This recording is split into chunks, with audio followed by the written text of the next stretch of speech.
La presente comunicación ha sido defendida en el Congreso Internacional Comunicación y Pensamiento del año 2021,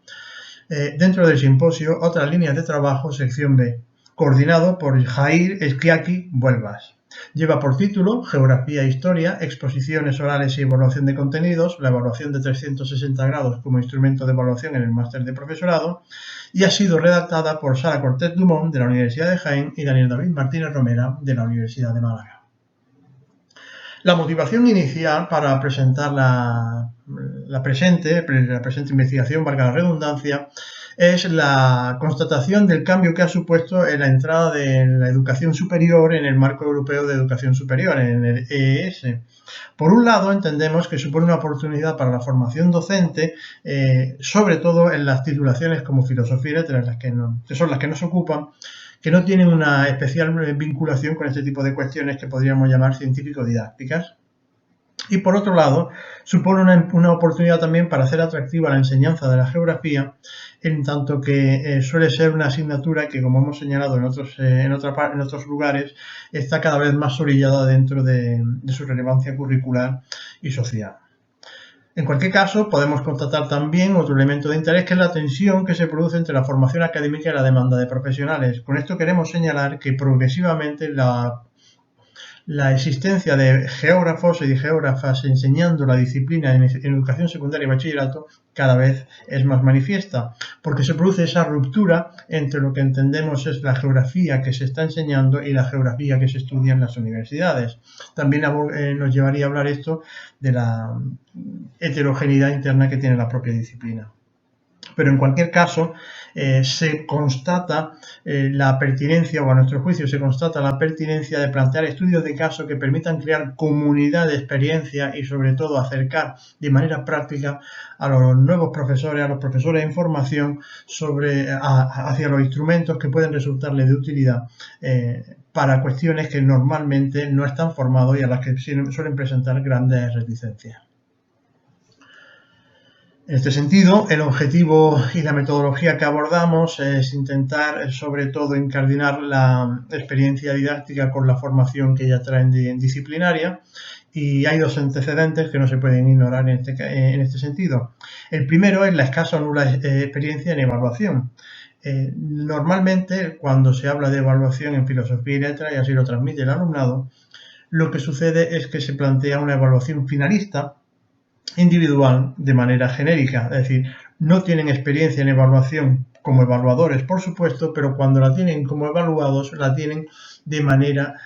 final e individual, una calificación, un examen final y en el mejor de los casos un trabajo final, pero no entienden o no han vivido de manera práctica evaluaciones que puedan considerarse continuas.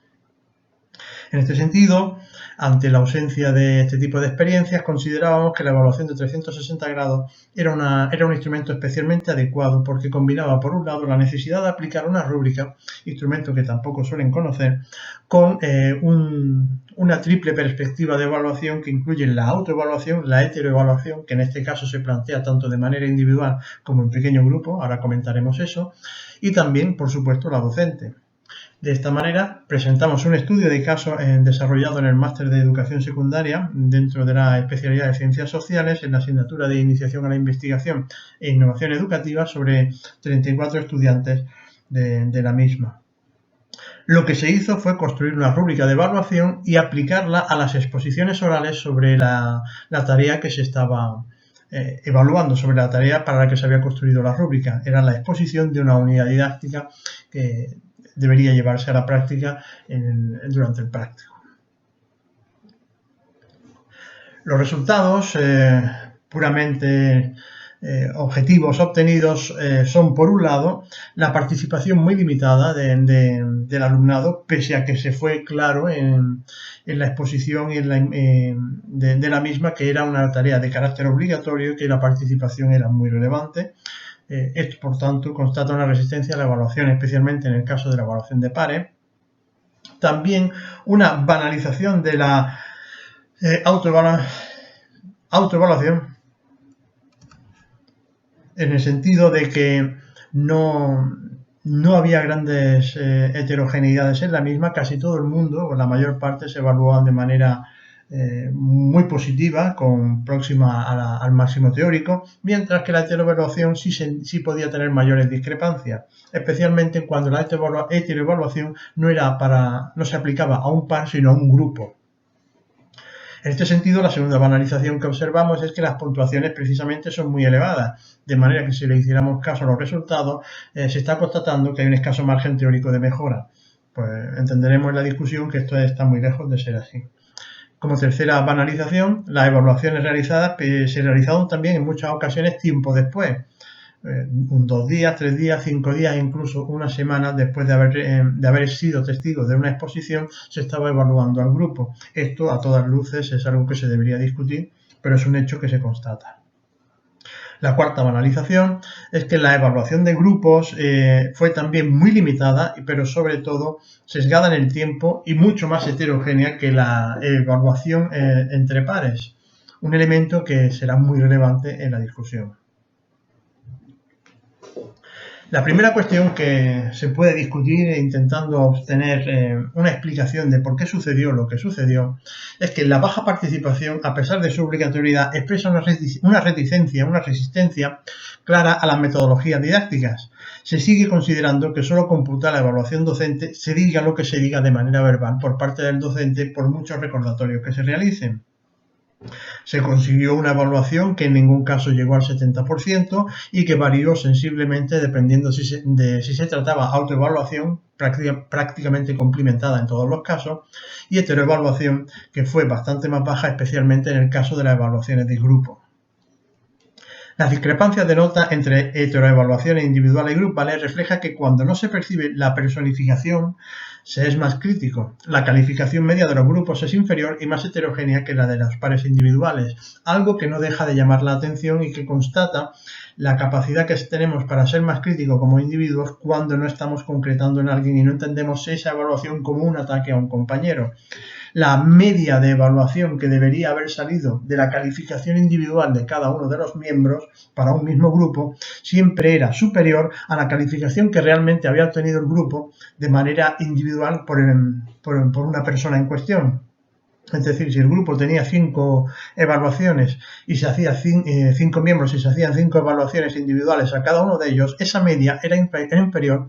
a la evaluación global que realizaba la persona sobre el mismo grupo, en la medida que, por tanto, se hace evidente que evaluar al grupo como abstracción hace más fácil criticar el resultado que cuando se está concretando a la persona, cuando se está hablando de personas concretas. Disculpen.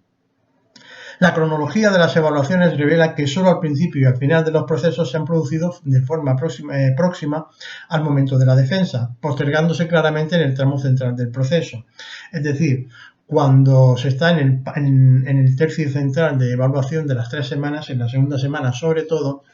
hubo pocas evaluaciones que se hicieron en el acto poco después y se postergaron hacia el final. Esto solo se sirvió para dejar claro que los grupos que exponen durante la primera semana obtienen evaluaciones realizadas próximas a su momento de defensa, que las evaluaciones realizadas durante la segunda semana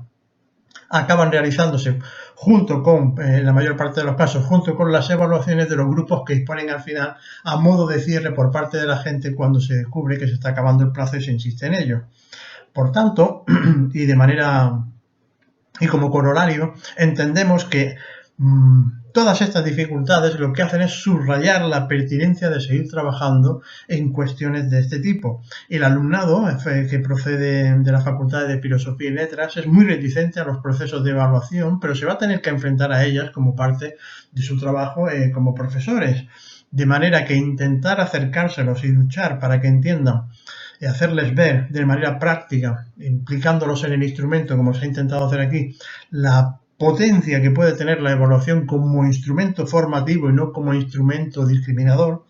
puede ser muy interesante. Por tanto, consideramos que la experiencia, a pesar del éxito limitado que ha tenido en cuanto a resultados estadísticos, sí que lo ha tenido, así nos lo transmitieron también al alumnado, para darse cuenta, aunque fuese después de pasar por el practicum,